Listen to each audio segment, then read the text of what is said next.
प्राचीन काल की बात है। उज्जैन में राजा विक्रमादित्य शासन किया करते थे। वह प्रजापालक व न्यायप्रिय राजा थे।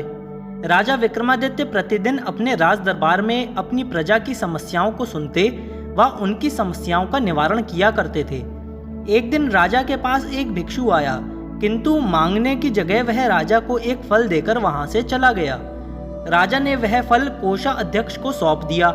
इस प्रकार वह भिक्षु प्रतिदिन राज दरबार में आता और राजा को फल देकर चला जाता। इस प्रकार 10 वर्ष बीत गए।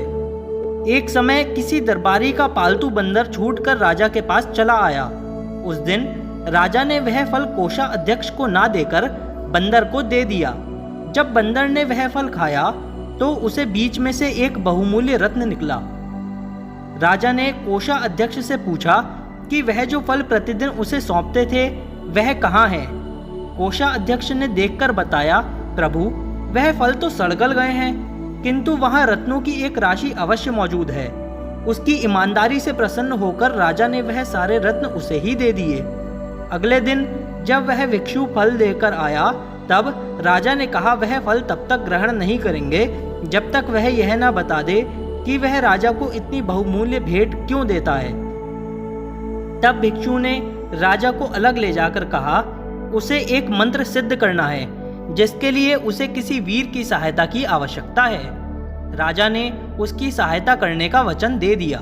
तब भिक्षु बोला, आगामी अमावस्या को वह वहां के महाशमशान में उसकी प्रतीक्षा करेगा।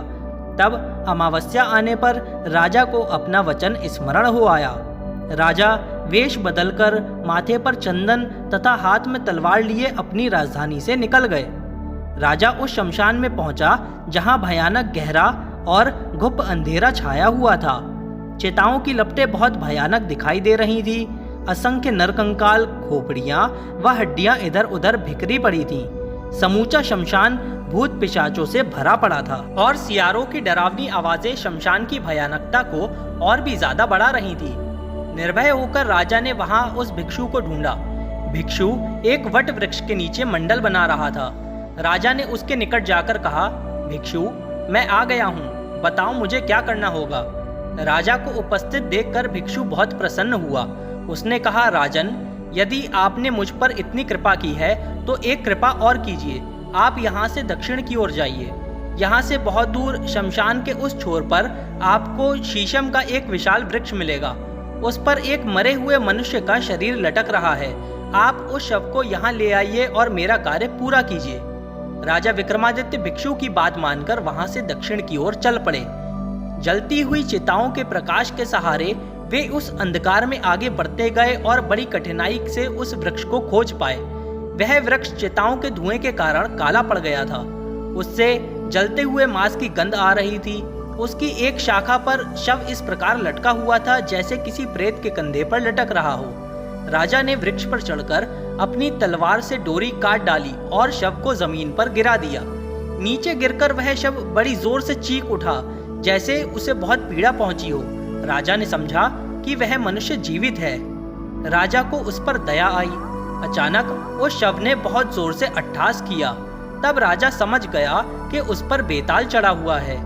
राजा उसके अट्ठास करने का कारण जानने की कोशिश कर रहा था कि अचानक शव में हरकत हुई और वह हवा में उड़ता हुआ पुनः उसी शाखा पर जा लटका। इस पर राजा एक बार फिर वृक्ष पर चढ़ा और शव को पुनः नीचे उतार लिया। फिर राजा ने उस शव को अपने कंधे पर डाला और खामोशी से भिक्षु की ओर चल पड़ा। कुछ दूर चलने पर राजा के कंधे पर सवार शव के अंदर का बेताल बोला, राजन, मुझे ले जाने के लिए तुम्हें बहुत परिश्रम करना पड़ रहा है। तुम्हारे श्रम के कष्ट को दूर करने एवं समय बिताने के लिए मैं तुम्हें एक कथा सुनाना चाहता हूँ, किंतु कथा के दौरान तुम मौन ही रहना। यदि तुमने अपना मौन तोड़ा तो मैं तुम्हारी पकड़ से छूटकर पुनः अपने स्थान को लौट जाऊंगा। राजा द्वारा सहमति जताने पर बेताल ने उसे एक रोचक कथा सुनाई। तो यह था विक्रम बेताल की कथा का आरंभ। विक्रम बेताल की कथा में 25 कथाओं का उल्लेख किया गया है, जिसे हम आपके समक्ष भी 25 भागों में प्रस्तुत करने का प्रयास करेंगे। अगर आपको यह वीडियो ज़रा भी पसंद आई हो तो वीडियो को लाइक करें, शेयर करें और चैनल को सब्सक्राइब ज़रूर करें। मिलेंगे आपसे अगली वीडियो में, तब तक के लिए गुड बाय।